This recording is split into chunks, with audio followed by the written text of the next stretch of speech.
I opened my banking app in the office kitchen, just checking to make sure rent would clear on Friday. My heart stopped. The number was half of what it should be. I blinked hard, thinking the app had glitched. But when I pulled up my pay stub, there it was in black and white, adjusted due to performance and attitude concerns. My coffee went cold in my shaking hand. My chest felt tight, like someone was squeezing all the air out of my lungs. I walked back to my desk on legs that didn't feel like mine anymore, passing coworkers who had no idea my world was crumbling. Deep down, I already knew whose attitude they were really punishing. Mine. Because I had dared to stand up to the wrong person. The boss's niece. And in a family-owned company, that was apparently an unforgivable crime that deserved financial punishment. I sat down at my computer, staring at the screen without really seeing it, and realized my life had just gotten a whole lot more complicated. Let me take you back 3 months. To the morning, everything started falling apart. That was the day Brittany walked into our small marketing agency like she owned every inch of it. She showed up 40 minutes late on her very first day, didn't apologize, and immediately called our biggest client kind of boring, to be honest. I was the project manager, the person who was supposed to make this team work together smoothly and professionally. When she introduced herself to everyone as the new creative genius around here, I saw my coworkers glance at me nervously, silently asking what we were supposed to do. I should have seen the red flags then. I should have known that someone with that much confidence and that little experience was going to be trouble. But I told myself to give her a chance, that maybe she was just nervous and overcompensating for first-day jitters. I had no idea she would turn my entire life upside down. I definitely had no idea that standing up to her would almost destroy me completely. The breaking point came on a Tuesday afternoon in late September. We were on a Zoom call with one of our smaller clients, reviewing design mock-ups that our team had spent weeks perfecting. Brittany suddenly unmuted herself and told our junior designer, Carlos, that his work looked honestly kind of ugly and embarrassing. I watched Carlos's face crumble on the screen, his eyes going wide with hurt. The client looked shocked and uncomfortable. My ears burned hot with anger and secondhand embarrassment. I took a deep breath and said as calmly as I could manage that Brittany was out of line and that we don't speak to teammates that way, especially not in front of clients who trust us. The room went dead silent. Brittany's confident smile cracked and disappeared like ice breaking. She said nothing, just stared at me with hard eyes full of barely concealed rage. Then she ended the call from her side and walked out of the conference room without a word. 20 minutes later, I saw her slip into her Uncle Howard's office. Through the glass, I could see fake tears rolling down her cheeks. The next morning, my boss Howard called me into his office with a tone that made my stomach drop. He sat behind his massive wooden desk, looking uncomfortable and annoyed at the same time. Brittany sat in the corner chair, arms crossed, eyes red like she'd been crying for hours straight. Howard cleared his throat and told me I'd intimidated Brittany with my hostile tone and aggressive management style. He said that as a family-owned business, they couldn't tolerate anyone disrespecting family members, regardless of the circumstances. When I tried to explain what actually happened, he held up his hand to stop me mid-sentence. Then he slid a printed memo across the desk with my name on it. My pay was being cut in half for 60 days while I worked on attitude improvement. Brittany's eyes practically sparkled as I read it, a small smile playing at her lips. My hands trembled holding that paper. I felt my cheeks burn with shame and fury. As I walked out, I understood something I'd been too naive to see before. In this place, loyalty didn't mean working hard or doing the right thing. It meant never questioning family, no matter what they did. That night, I sat on my kitchen floor with my back pressed against the cabinets, laptop open on the tiles in front of me, the screen casting a blue glow. My bank account stared back at me like a ticking time bomb ready to explode. Rent was due in 2 weeks. My car payment, my credit card minimums, my student loans, the medical bills I was still paying off from last year when I broke my ankle. None of them cared about office politics or family dynamics or what was fair. I cried hard, the kind of crying that makes your whole body shake and your throat ache and your head pound. I felt so stupid for believing that working hard and being good at my job would protect me from this kind of thing. But somewhere between the tears and the silence that came after, something else started growing inside me. Something cold and sharp and clear as broken glass. A quiet voice that whispered, "If they think you're powerless, if they think you'll just take this and stay quiet, they're about to learn how wrong they are." I walked into the office the next morning wearing a calmness that felt strange on my skin, like a costume I wasn't used to wearing in public. On the outside, I smiled at everyone, answered emails promptly, joined meetings, did my job like nothing had changed at all. But on the inside, something fundamental had shifted in a way I couldn't quite put into words. I stopped volunteering extra ideas in brainstorms. I stopped staying late to help other people finish their work or clean up their mistakes. I stopped caring about anything except protecting myself from further damage. That afternoon, I created a new folder on my personal laptop at home and labeled it Insurance in plain letters. Every day after that, I started watching everything more carefully, noticing details I'd always overlooked before. I paid attention to details I used to ignore. I kept copies of things I used to delete without thinking. I became my own secret bodyguard, gathering ammunition I hoped I'd never need but suspected I would. That was the day I stopped being the good soldier who trusted the system to be fair. And quietly, without anyone noticing, I became someone else entirely. A week later, I was updating our campaign tracking spreadsheet when something caught my eye that didn't make sense. The invoice we'd sent to Franklin Tech, our biggest client, listed 18 hours for a video shoot that never happened. My stomach dropped. I clicked into older invoices, my heart beating faster with each one I opened, finding more problems. Padded hours everywhere. Made-up strategy calls. Fake consulting fees that nobody had actually done or even discussed. Every single fraudulent invoice was created under Howard's login, but they were all attached to accounts I managed personally. My name was on the project files as the account manager. If anyone looked into this, it would look like I was involved or even responsible. My hands shook as I took screenshots of everything, making sure to capture the dates and dollar amounts. I saved PDFs to 3 different places. I added them all to my insurance folder, my mind racing with possibilities. This wasn't just a toxic workplace anymore. This was actual crime. And they were setting me up to be the fall guy, if anyone ever found out. Later that week, I was getting water in the break room when I heard Brittany bragging to another employee in her usual loud voice. She was talking about getting free makeup and designer clothes from brands in exchange for connecting them with our client contacts without proper approval. My skin crawled. The next day, Brittany left her laptop open when she went to lunch, which she did almost every day. I didn't touch anything, but I could see her messages from where I stood a few feet away. She was sending screenshots of our clients' private information to her influencer friends so they could pitch collaborations without going through proper channels or contracts. I pulled out my phone and took photos of her screen from a distance, my hands sweating, hoping nobody walked in. Then I went back to my desk and forwarded emails she'd sent from the company account to my personal email address quietly. That folder on my laptop kept getting heavier with each piece of evidence. I was building a case without even meaning to. I was just trying to survive. But survival, I was learning, required evidence. The following week, my coworker Sienna found me eating lunch alone in my car in the parking lot, hiding from everyone.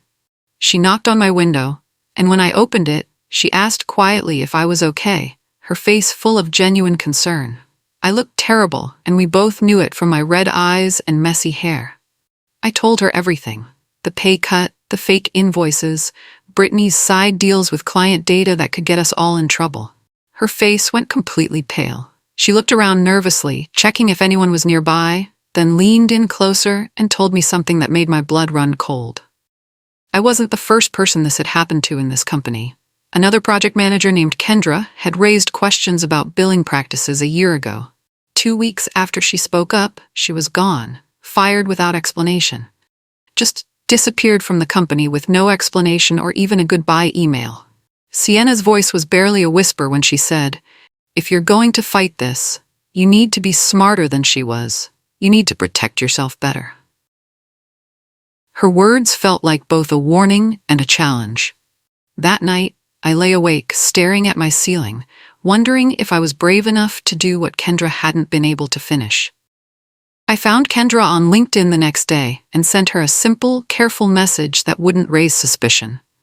"Did you ever have concerns about billing at Ridgeview?" She responded within an hour and asked if we could talk privately on the phone. That evening, we got on a phone call, and she told me her story in a voice still full of pain. She'd noticed the same fake hours I'd found, the same patterns of fraud in the invoices. When she brought it to Howard's attention, suddenly everything changed overnight in ways that felt coordinated. She started getting written up for being 2 minutes late when she'd never been late before, for forgetting to CC someone on an email, for using the wrong tone in a message that seemed perfectly fine. Little things that never mattered before became huge problems worthy of formal discipline. Within a month, they'd pushed her out completely, making her life so miserable she had to quit. She'd thought about contacting the clients to tell them what was happening, but she got scared of the consequences. She had a family to support and couldn't risk being sued or blacklisted in the industry forever. Before we hung up, she told me something I'll never forget, her voice shaking. "If you're going to go after them, don't do it halfway. They'll try to destroy you." I looked at my reflection in my dark computer screen and asked myself if I was really ready for this kind of war. The next Monday, Howard called me into a conference room with glass walls everyone could see through. Brittany bounced into the chair next to him like she was attending a birthday party, all smiles and confidence. Howard folded his hands on the table and told me that because of my recent behavioral issues, I would be transitioning some of my accounts to Brittany for her professional development and fresh perspective. He slid a piece of paper across the table with a list of my 3 biggest clients, including Franklin Tech, our most valuable account. He wanted me to train her on everything I knew, every detail and contact. My mouth went dry. Every instinct screamed at me to refuse, to fight back, to tell him exactly what I thought of this obvious setup designed to push me out. But I forced myself to smile and say, "Of course, happy to help her learn." His satisfied smirk told me he thought he'd broken me completely, that I'd finally learned my place. What he didn't know was that I'd just rewritten his assignment in my head with completely different goals. I wasn't training my replacement. I was documenting evidence of their incompetence and corruption. And I was doing it one carefully planned step at a time. During a strategy meeting with Franklin Tech the following week, Brittany decided to take over my presentation without warning or permission. She started throwing out big creative ideas that made absolutely no sense, using buzzwords she clearly didn't understand at all. Kevin, the client's marketing director, kept looking at me through the video screen with an expression that said, "Is she serious right now?" I could see his confusion growing with every sentence she spoke. After the call ended, I saw an email pop up in my inbox almost immediately. Kevin had written to me directly, bypassing Brittany completely, asking for a more detailed breakdown of what was actually promised today in the meeting. I wrote back professionally, carefully correcting Brittany's mistakes without throwing her under the bus too obviously or unprofessionally. Kevin thanked me and added a line that made my heart skip a beat. "I can tell you're the one who actually runs these projects and knows what's happening." I saved that email in 3 different folders on my computer, printed it on paper, backed it up to the cloud, because I knew that one sentence might save me later when everything fell apart. Kevin had just confirmed that he trusted me, not her. And trust, I was learning, was the most valuable currency I had left. A few days later, Howard dropped a stack of papers on my desk without warning, making me jump slightly. He told me to sign off on hours reconciliation for Franklin Tech and 2 smaller clients right away. I picked up the pages and felt my stomach turn as I read the numbers carefully. The numbers were completely wrong, obviously inflated. Hours that never happened, meetings that never took place, deliverables we never produced or even discussed with clients. My heart hammered in my chest so loud I thought he could probably hear it echoing. I looked up at him and said as steadily as I could, "I can't sign something I'm not comfortable with." His jaw tightened immediately. His eyes went cold and dangerous. He leaned down close to my desk and said in a low voice that sounded like a threat, "You're already on very thin ice here, and you know it.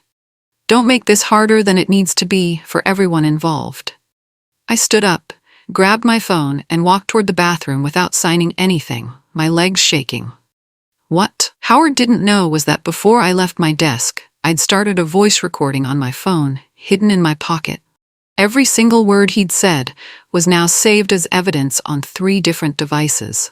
And I wasn't going to let him intimidate me into becoming a criminal for his benefit. I scheduled a meeting with HR the next morning, still holding on to a thin thread of hope that someone in this company would actually care about what was happening. Louis sat across from me in her beige office with her tight smile and asked if I was having trouble adapting to workplace changes, in a condescending tone. When I mentioned the fraudulent billing and showed her printed examples, her expression didn't change at all, which told me everything. She just nodded slowly and reminded me that my pay reduction was an opportunity for personal growth and reflection on your communication style. She said nothing about investigating the invoices or protecting me. Nothing about talking to Howard or looking into my concerns. Nothing about protecting me from retaliation for speaking up. When I walked out of that office, I understood something that hurt worse than the pay cut had. HR wasn't there to help employees or make things fair. They were there to protect the company and the people who owned it, no matter what they did. Any justice I got wouldn't come from inside this building or from anyone who worked here. If I wanted things to change, I'd have to force that change myself from the outside. And I'd have to do it carefully, because they were watching me now, waiting for any excuse, waiting for me to slip up so they could get rid of me completely and permanently. That night, I sat at my tiny kitchen table surrounded by printed invoices, screenshots, email threads, and notes I'd scribbled on yellow legal pads in my messy handwriting. Everything was organized in neat piles like evidence at a trial, sorted by date and client. My first feeling was fear that made my hands shake. Fear of being sued for speaking out and losing everything I had. Fear of being blacklisted in the industry and never working again. Fear of being labeled difficult or dramatic by everyone who mattered. But then I thought about Carlos, the junior designer Brittany had humiliated for no reason other than her own cruelty. I thought about Kendra, erased from the company like she'd never existed or mattered at all. I thought about my own paycheck, cut in half because I dared to say someone was being cruel to another human being. I realized I'd already lost so much that mattered to me. My savings were draining fast. My reputation was damaged in ways I couldn't fix. My trust was shattered completely. The only question left was whether I'd lose everything quietly and disappear, or fight back and maybe, just maybe, actually win. My hands shook as I opened my laptop and typed 3 words into Google with determination. Whistleblower, legal advice. That search felt like crossing a line I could never uncross, a point of no return, and I was okay with that choice. After reading everything I could find online and talking to a free legal clinic hotline for almost an hour, I spent an entire evening writing the most polite resignation letter anyone had ever written in the history of employment. I thanked Ridgeview for the valuable opportunities and professional growth I'd experienced there. I gave a full 2 weeks' notice, following proper protocol. I said I was leaving to pursue new growth and challenges in my career path. Not a single word of anger or accusation anywhere. Just professional, graceful, perfect, exactly what they'd expect from someone who'd been beaten down. When I handed it to Howard the next morning, he actually smiled, looking relieved and almost happy. He looked relieved, like a weight had been lifted, almost smug, like he'd won some kind of victory. "This is probably for the best," he said, leaning back in his chair, with his hands behind his head in satisfaction. "Agency work isn't for everyone, you know? Takes a certain personality and thick skin." I smiled back and nodded like I agreed with him completely, playing my part. Inside, though, I was thinking something completely different that he'd never guess. I was thinking, "You have absolutely no idea what's about to hit you hard. You think you've won because I'm leaving quietly without making a scene. But I'm not leaving quietly at all. I'm leaving strategically, with a plan." And there's a huge difference between those two things that you'll learn soon. You'll figure that out soon enough when it's too late. During my 2-week notice period, I acted like the perfect employee that they'd always wanted me to be. I showed up on time every single day. I smiled in meetings and contributed ideas. I trained Brittany patiently, even when she clearly wasn't paying attention or taking notes. But every single night, I stayed late after everyone else left the building in darkness. I downloaded files from shared drives that I'd need later. I exported entire email threads as PDFs with full headers. I organized everything into a clean, chronological evidence packet that told a complete story from beginning to end. I emailed copies to a secure personal account I'd created just for this purpose. I backed everything up on 2 different flash drives that I kept in separate locations. I saved copies to the cloud under a fake name. I even printed a full physical packet and put it in a manila folder in my bag for safekeeping. The label on that folder said just one word in black marker: truth. By my last official day, I had enough evidence to prove everything beyond any doubt. The fraud, the retaliation, the cover-up, all of it documented. All of it. They thought they were getting rid of a problem that had been bothering them. What they were actually doing was setting a very dangerous person free to act. On Thursday morning, one day before my official last day was supposed to be, Howard surprised me with an ambush. He called me into his office and announced that, for security purposes and company protection, my resignation would be effective immediately, not tomorrow. He'd already had IT shut down all my accounts without warning me first. Someone from facilities stood there watching while I packed my desk into a cardboard box they'd provided. He thought he was being smart and protective, cutting me off before I could do any damage on my way out the door. As I walked to my car carrying my plant and my folder, trying to look defeated, my phone buzzed loudly. An automated email showed that my name had just been used on another fraudulent invoice, dated that very morning. They were still using my credentials, even after locking me out, framing me for their crimes. My hands tightened on the steering wheel until my knuckles turned white. That was the moment I realized this wasn't just about revenge anymore, or getting even. They were actively setting me up to take the fall for their crimes in case anyone investigated. If I didn't act fast and decisively, I wouldn't just lose my job and my reputation. I could lose everything I'd ever worked for. My reputation, my career, my entire future. Maybe even my freedom, if they made me a scapegoat. I had to move first, and I had to move now before they buried me completely. I sat in my car in the parking lot, hands shaking uncontrollably, and opened my personal email on my phone. I drafted a message to Kevin at Franklin Tech, choosing every word carefully. I told him I no longer worked at Ridgeview as of today. I said I had serious concerns about how their account was being handled and billed. I asked if he'd be willing to talk off the record about what I'd discovered. My finger hovered over the send button for what felt like forever, my heart racing. This was it. The real point of no return that would change everything. The point of no return in my life. If I sent this email, I was choosing war against people with more power. If I didn't, I was choosing to let them win and destroy me quietly. I thought about my half paycheck sitting in my account. I thought about Kendra's warning about being destroyed. I thought about that invoice with my name on it that I'd never approved or even seen. I hit send before I could change my mind. My heart hammered so hard I could feel it in my throat and my fingertips and my ears. 10 minutes passed that felt like hours. Then my phone lit up with a new email notification that made me gasp. Kevin's response was just one sentence, but it changed everything in my world.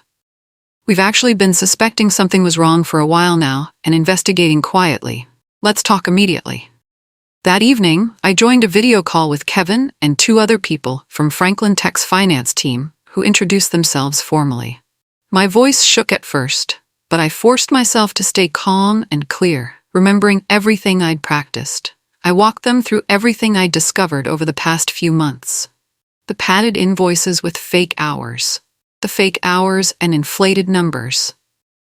Brittany's side deals sharing their private client data with outside people for personal gain. The pressure Howard put on me to sign documents I knew were fraudulent and illegal.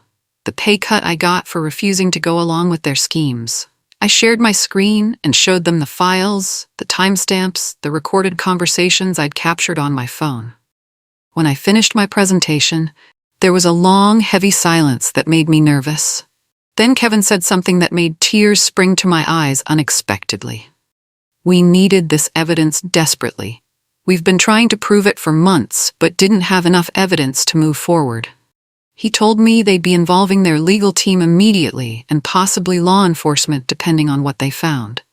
Before we ended the call, he added quietly in a kind voice, "For what it's worth, you're doing the right thing here. I know it doesn't feel like it right now, but you are helping more people than you know." I closed my laptop and sat in the dark, wondering if I'd just saved myself or destroyed my entire future and career. Only time would tell which one it would be. A week later, my phone started buzzing with screenshots from Sienna. The Ridgeview group chat was exploding. People were talking about contract freezes and account reviews and an emergency meeting Howard had called. I watched it unfold like a movie I already knew the ending to. Franklin Tech had suspended all work and launched a formal investigation. 2 other clients were reevaluating their relationships with the agency. The board had ordered an independent audit of all billing records. In the group chat, Howard posted a vague message about a disgruntled former employee trying to damage the company's reputation. Brittany chimed in agreeing, saying some people just can't handle professional environments. My jaw clenched reading those messages. They were already spinning the story, trying to paint me as bitter and unreliable. But what they didn't know was that I'd already told my story first, to the people who mattered, with evidence they couldn't deny. And now their whole world was about to come crashing down around them. When the auditors contacted me, my stomach twisted into knots. I was terrified this would somehow turn around and become my fault. But I met with them anyway, in a quiet office downtown. I brought my folder. I laid everything out calmly, one document at a time. I showed them the invoices with fake hours, the emails where Brittany shared confidential client data, the recording of Howard pressuring me to sign off on fraudulent billing, the HR email where Miss Lewis dismissed my concerns, the resignation letter I'd written that was dated before they started using my name on new fake invoices. By the time I finished, I'd been talking for almost 2 hours. One of the investigators leaned back in his chair, shook his head slowly, and said, "They really picked the wrong person to mess with, didn't they?" I didn't know how to answer that. I wasn't trying to be a hero. I was just trying to survive. But maybe I thought survival sometimes looks like fighting back. Through Sienna and other people still at Ridgeview, I heard about the internal chaos in real time. Howard was claiming he had no idea about the overbilling, implying that Brittany had gone rogue without his knowledge. Brittany was insisting she was just following his lead and accusing him of throwing her under the bus to save himself. Ms. Lewis and HR were trying to say they'd never received any specific allegations about fraud, only complaints about interpersonal conflicts. But my recordings and documents tied them all together. Every lie they told contradicted the evidence I'd already provided. I watched them turn on each other like rats on a sinking ship. Part of me felt satisfied, but another part just felt sad and tired. I'd given that place 3 years of my life, and it had all come down to this. I thought my story was basically over. Then I got an email from an address I didn't recognize. The subject line said, "Career Opportunity, Franklin Tech HR Department." My hands were shaking when I opened it. Franklin Tech invited me to their office for what they called an informal conversation. I went in expecting maybe a thank you and some closure. Instead, they offered me a job, a full-time position overseeing vendor relations and marketing project management, reporting directly to their VP. The salary was higher than what I'd made before my pay cut. The benefits were better than anything I'd ever had. They told me they needed someone they could trust completely, someone who understood the importance of integrity and wouldn't stay quiet when something was wrong. Someone exactly like me. When I walked out of that building with an offer letter in my bag, I felt something I hadn't felt in months. Safety, stability, proof that doing the right thing, even when it's terrifying, sometimes actually works out. I sat in my car and cried, but this time they were different tears. Not tears of fear or anger or frustration. These were tears of relief, maybe even joy. I'd survived, and somehow, impossibly, I'd won. 6 months later, I was sitting at my new desk in my new office, sunlight streaming through the window, when a headline popped up on my screen. Local marketing agency Ridgeview ceases operations amid legal issues. I clicked the article and read it twice. They'd lost most of their major clients after the audit findings went public. Several former employees had come forward with their own stories of retaliation and misconduct. Howard and Brittany were both facing potential legal consequences. The company I'd given 3 years of my life to was gone. That evening, I wrote a simple post on LinkedIn about knowing your worth and walking away from places that punish integrity. I kept it professional and vague, never mentioning names. But I ended with one line I knew Howard would see if he was still checking his account. When my boss cut my pay in half, he thought he was teaching me a lesson. He didn't realize that decision would end up costing him absolutely everything. I hit post, closed my laptop, and smiled.